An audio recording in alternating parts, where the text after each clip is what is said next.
할렐루야. 오늘은 지난 시간에 이어서 요한계시록 10장 10-2편으로 이어가도록 하겠습니다. 지난 시간까지는 이제 서론적으로 또한 각 절을 살펴보면서 은혜를 받았습니다. 이제 오늘은 10-2편으로서 본문을 좀 더 알기 쉽게 강해를 하는 시간이 되겠습니다. 그래서 이 10장의 전체적인 그 제목을 말씀드리면은 작은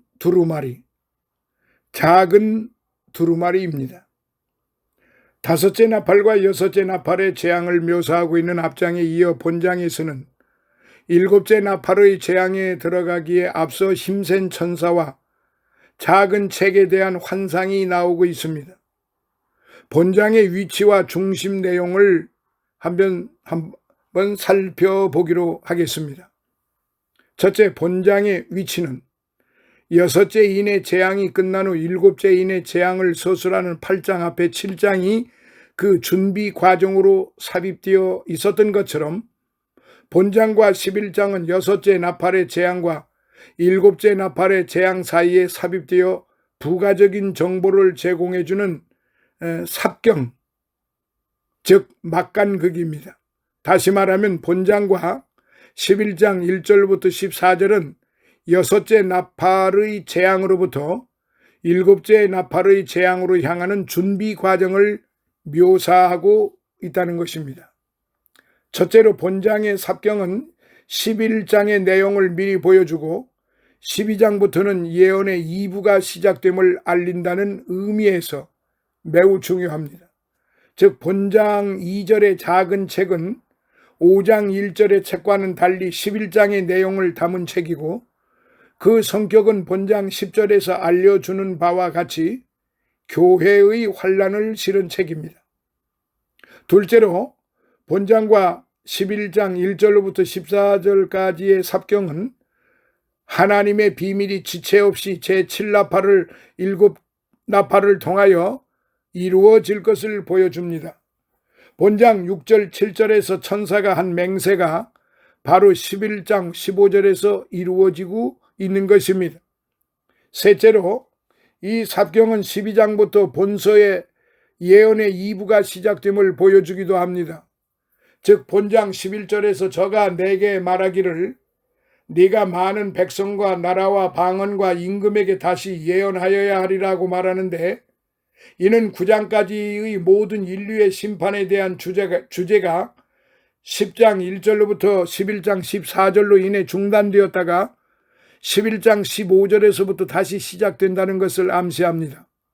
본장 10절 11절의 말씀은 11장 이하의 구조의 기초가 되어 있는 것입니다. 자, 두 번째로 중심 내용에 대해서 말씀드리겠습니다. 본장에 묘사된 환상은 그 무대가 하늘인데 이 삽경 즉 중간 계시는 일곱째 나팔의 재앙을 앞두고 이 땅 위에서 고난당하는 성도들에게 위로를 주고 결국 하나님께서 승리하실 것이라는 사실을 깨우쳐주고 있습니다. 다시 말해 본장은 8장 9장에서 여섯 나팔 재앙을 언급한 뒤 성도들로 하여금 보다 심화될 사태, 즉 일곱째 나팔 재앙에 대비토록 부가적 정보를 주고 있습니다. 따라서 본장의 내용은 크게 두 부분으로 나뉩니다.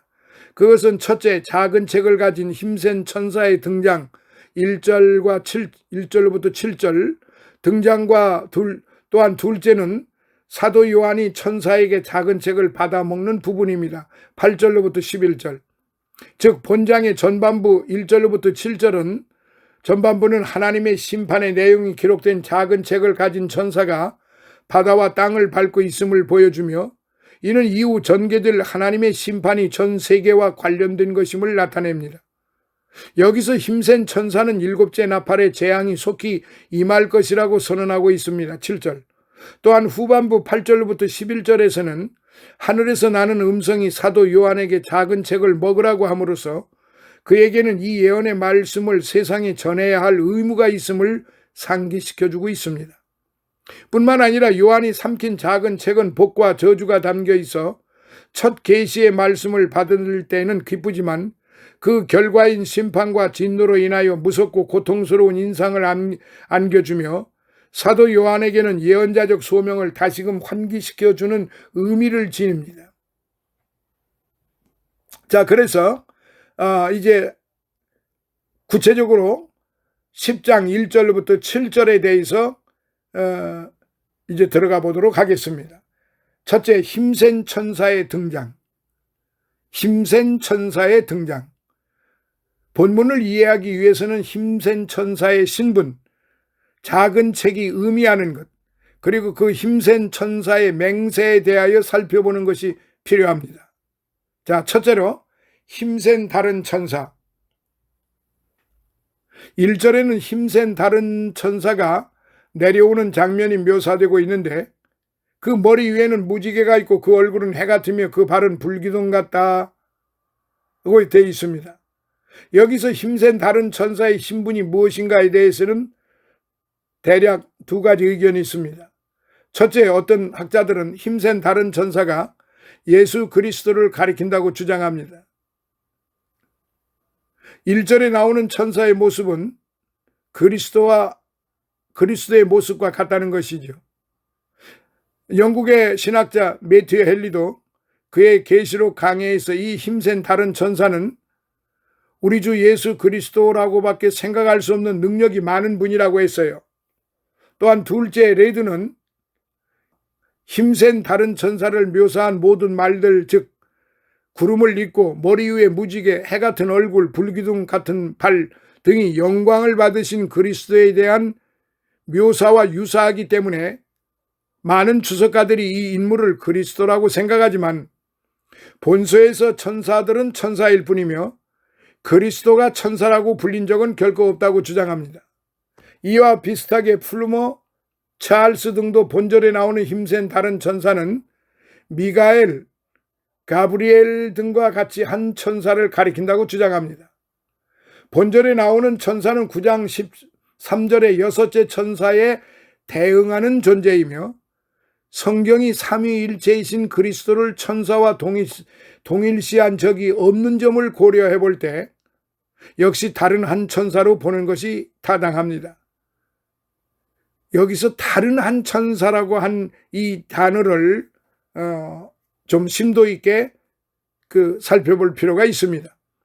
이 천사는 구름을 입고 있는데 이것은 위엄과 영광스러운 행차를 상징하며 머리 위에 무지개가 있다는 것은 하나님의 모든 재앙들은 약속에 따라서 시행된다는 사실을 보여주며 그 얼굴은 해 같다는 것은 하나님의 영광이 그 천사의 얼굴에 반영된다는 점을 보여주고 그 발은 불기둥 같다는 것은 이 사자가 지닌 천상의 위엄을 나타냅니다. 자, 이제 두 번째 힘센 천사의 손에 펴놓인 작은 책에 대해서 살펴보도록 합니다. 여기에서 작은 책이 펴놓인 상태였다는 것은 그 책 안에 담겨있는 예언의 말씀이 계시되고 성취되어야 한다는 점을 보여주는 것으로 역시 5장 1절에 봉하였던 책과는 좋은 대조를 이룹니다. 또한 작은 책에 포함되어 있는 계시의 내용이 무엇인가에 대해서는 학자들 간의 견해가 서로 다릅니다. 첫째, 어떤 학자들은 작은 책이 이 사복음서 또는 신약성경 전체를 가리킨다고 주장합니다. 둘째로, 다른 학자들은 천사의 손에 펴놓인 작은 책이 하나님께서 사도 요한 및 성도들에게 주신 특별 계시를 의미한다고 주장합니다. 셋째는 그 작은 책 속에는 타락한 교회에 대한 심판의 내용이 담겨져 있다고 주장합니다. 넷째, 나머지 학자들은 작은 책이 장차 일어날 하나님의 심판을 담고 있는 11장 이후의 말씀 전체를 가리킨다고 주장합니다. 여기서 우리는 어느 견해가 옳다고 단정을 내릴 수는 없지만 작은 책 속에 장차 이루어질 예언의 내용이 포함되어 있는 점을 고려할 때 11절 넷째 견해가 가장 설득력이 있다고 할 수 있습니다. 이 많은 학자들이 이 견해를 동의하고 있습니다. 더 나아가 1절 3절에서는 힘센 천사가 작은 책을 손에 들고 나타나 오른발로 바다를 밟고 왼발로는 땅을 밟고 서서 사자와 같이 큰 소리로 외친다. 여기에서 이 천사가 작은 책을 손에 들고 나타난 것은 그가 하나님의 사자로서 세상의 예언의 말씀을 전할 임무를 지니고 있음을 보여주며 오른발로 바다를 왼발로 땅을 밟고 선 것은 작은 책에 기록된 예언의 말씀이 전 세계에 걸쳐 영향력을 행사할 것임을 보여주고 있습니다. 자, 세 번째, 힘센 천사의 맹세. 5절 6절에서 이 힘센 천사는 오른손을 들고 살아계신 창조주 하나님께 맹세하였어요. 여기에서 오른손을 들고는 다니엘 12장 7절에도 나오듯이 강한 맹세를 나타내며 그 맹세는 창세기 14장 22절에서 아브라함이 했듯이 창조주 하나님께 하는 것이었습니다. 이렇게 하나님을 창조주로 지칭하는 것은 지구의 근원에 대한 진화론자들의 생각에 반박하는 의미도 되지만 적절한 때에 세상을 심판하시는 하나님의 전능성을 확인해 주는 의미도 지닙니다. 그리고 피조물의 종류를 세세히 들어 맹세한 것은 하나님의 심판이 전 세계 어느 피조물에게든지 다 미침을 의미합니다. 즉 시편 139편 7절로부터 10절에서 밝혀지듯이 이 맹세는 하늘과 그 가운데 있는 물건, 땅과 그 가운데 있는 물건, 즉 하늘과 그 가운데 있는 물건은 천체의 세계, 땅과 그 가운데 있는 물건은 지상의 만물, 바다와 그 가운데 있는 물건은 바닷속 모든 것들에게 미칩니다. 이렇게 우리의 모든 삶과 그 삶의 환경에까지 영향을 미치게 될 이 힘센 천사의 맹세의 내용은 다음과 같습니다.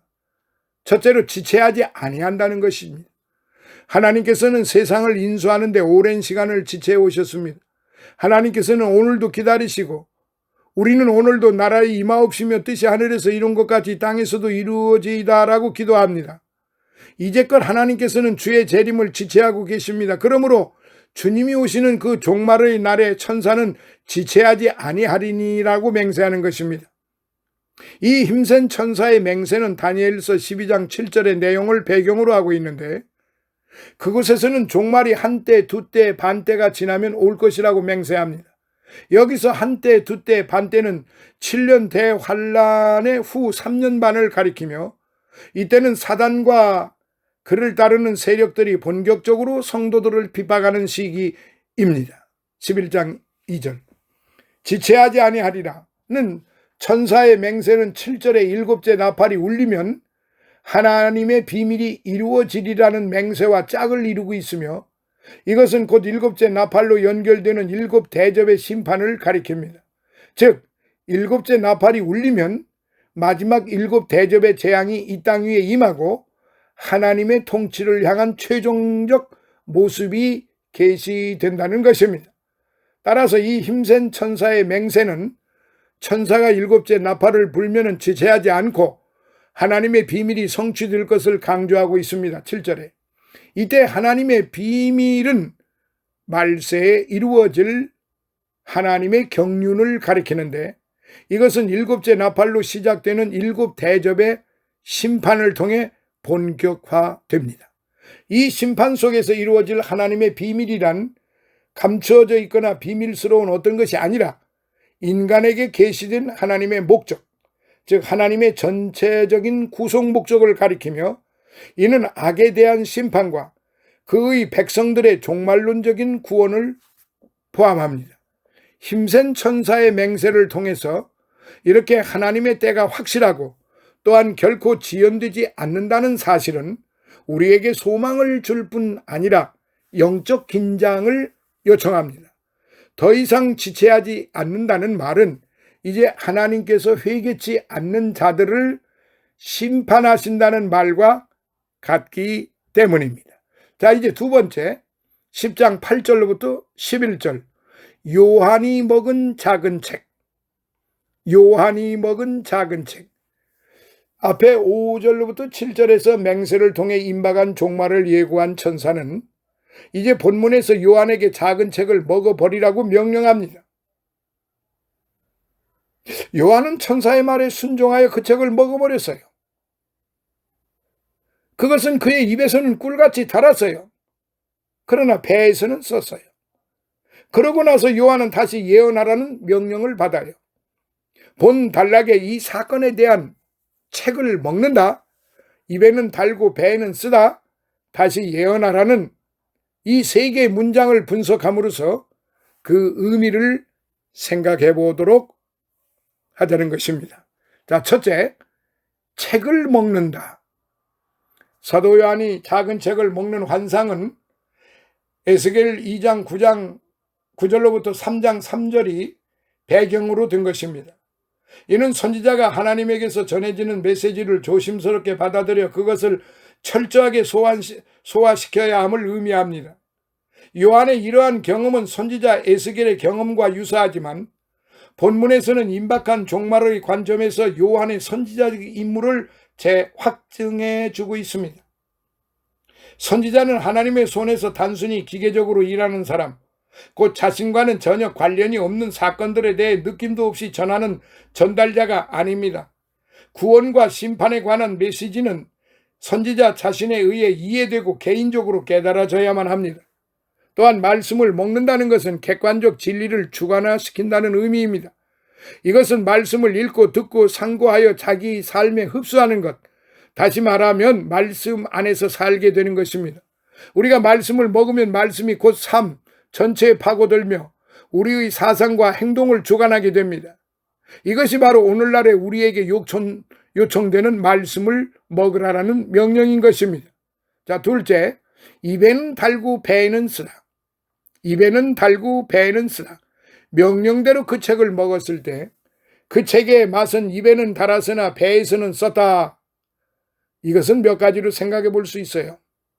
첫째로 입에 달다는 것은 사도 요한이 기쁨으로 그 말씀과 주어진 사명을 받아들였음을 의미합니다.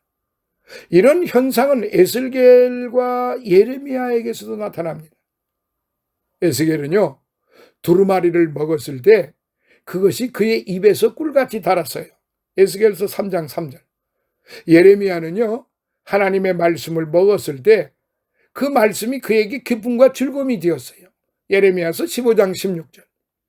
또한 사도 요한 역시 먹은 이 말씀이 하나님의 은혜의 계시이고 또한 성도들에게 주시는 많은 값진 약속이었기에 달았던 것입니다.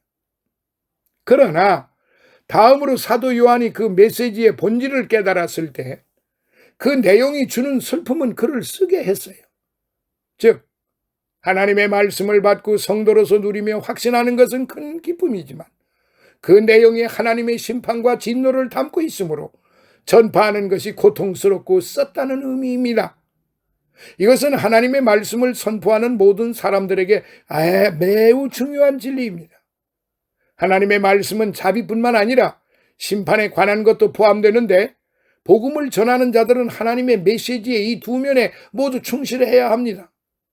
뿐만 아니라 이 구절은 주의 말씀을 듣는 것은 쉬우나 행하기는 어렵다는 사실을 암시해 주기도 합니다.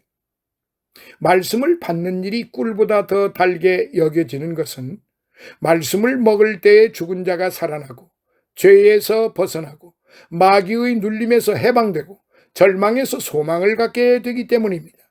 그러나 그 말씀을 받아 순종하려고 할 때에는 역경과 시련을 겪고 환난과 핍박을 당하며 순교까지도 각오해야 하는 것입니다. 그러므로 하나님의 말씀을 바로 받는 사람의 말씀의 단맛과 실천에 쓴 경험을 동시에 체험할 수밖에 없는 것이지요. 자, 세 번째, 말씀을 먹은 자의 사명, 다시 예언하여야 하리라. 11절은 사도 요한의 말씀처럼 전파 임무를 강조한 것으로 작은 책의 환상을 통해서 사도 요한의 예언자적 소명을 확인 또는 환기시키고 있습니다. 이렇게 사도 요한에게 부여된 예언자적 소명은 본장에서 처음 나오는 것이 아니라 이미 1장 1절에서 밝혀졌습니다. 그러므로 여기에서 네가 다시 예언하여야 하리라는 것은 단순히 앞에 나오는 환상들을 반복하는 것이 아니라 장차 이루어질 사건들과 하나님의 종말론적인 역사를 구체적으로 보여주어야 한다는 것입니다. 뿐만 아니라 그 예언의 대상은 단순히 이스라엘이나 기타 부분에 국한되는 것이 아니라 전 인류를 포괄한다는 것입니다. 이러한 예언자적 사명은 특별한 은사를 받은 자나 교역자들에게만 있는 것이 아니라 모든 성도들에게도 주어졌다는 사실을 우리는 늘 기억해야 하는 것입니다. 자, 이제 11절을 다시 한번 살펴보도록 하겠습니다. 사도 요한은 그리스도의 지시에 의해서 힘센 다른 천사의 손에 있는 작은 책을 취합니다. 그리고 사도 요한은 그리스도께서 말씀하신 대로 작은 책을 먹은 후 자신의 입에는 달지만 배에는 씀을 증거하며 다시 예언해야 함을 고백합니다. 여기서는 사도 요한이 취한 작은 책과 관련하여 다시 예언함에 대해서 살펴보고자 합니다. 첫째, 작은 책과 책. 사도 요한은 그리스도께서 보여주시는 환상 중에서 보좌에 앉으신 이의 오른손에 있는 책과 힘센 다른 천사의 손에 있는 작은 책에 대하여 언급합니다. 사도 요한이 본서에서 언급하는 책은 7 교회에 보내는 위로와 책망과 권면과 경고를 담고 봉인되지 않은 책이나 봉인이 되어지기 전에는 그 내용이 사람에게 알려지지 않은 책을 나타내고 있습니다. 그리고 책은 본서의 여러 곳에서 생명책을 가리키는 데 사용되며 복수 형태로 사용되어 심판책을 가리키기도 합니다. 에스겔 선지자는 환상을 보는 중에 여호와께서 보여주신 두루마리 책을 보고 그 책의 내용을 알게 됩니다. 에스겔서 2장 8절로부터 10절. 그리고 에스겔 선지자는 여호와의 말씀대로 자신이 먹은 그 책이 입에 달다고 증거합니다. 에스겔서 3장 1절로부터 3절. 이에 대해서 칼빈은 에스겔 선지자가 자신에게 부여된 선지자 직분을 받아들임을 의미한다고 말합니다. 이처럼 사도 요한도 자신이 취한 작은 책을 먹고 달다고 증거합니다. 에스겔 선지자나 사도 요한이 하나님께서 주신 책을 먹고 입에 달다고 증거한 것은 그들이 선지자로서 자격은 없지만 그리스도의 명령에 따르고자 선지자의 직분을 감당함을 의미합니다. 또한 그 증거는 알지 못하는 계시를 전달하는 것이 아니라 그리스도로 말미암아 하나님의 계시를 알고 전함을 의미합니다. 그러므로 사도 요한이 그 책이 배에서 쓰다는 것을 덧붙인 것은 계시의 내용이 담고 있는 재앙과 부분적인 심판의 고통을 표현한 것입니다. 그리고 에스겔 선지자는 그 책에 애가와 애곡과 재앙의 말이 기록되었다는 언급으로 그 고통을 대신 표현합니다. 에스겔서 2장 10절.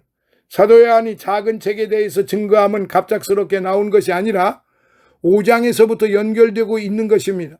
왜냐하면 7인으로 봉인된 책의 7인이 떼어지고 계시가 주어지는 과정에서 6장부터 11장 작은 책에 대한 사도 요한의 증거가 언급되고 있기 때문입니다. 이런 맥락에서 사도 요한은 6째 인을 떼는 환상과 7째 인을 떼는 환상 사이에서 작은 책을 증거하고 있습니다.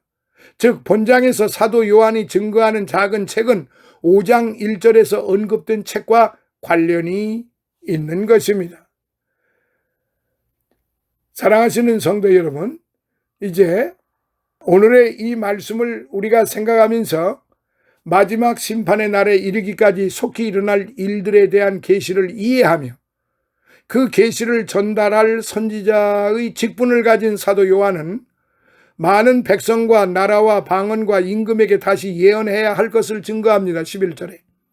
이 증거는 사도 요한에게 주어진 계시가 사도 요한의 당시에만 있는 것이 아니라 그때부터 마지막 날까지 계속해서 전달되어야 하는 것임을 의미합니다.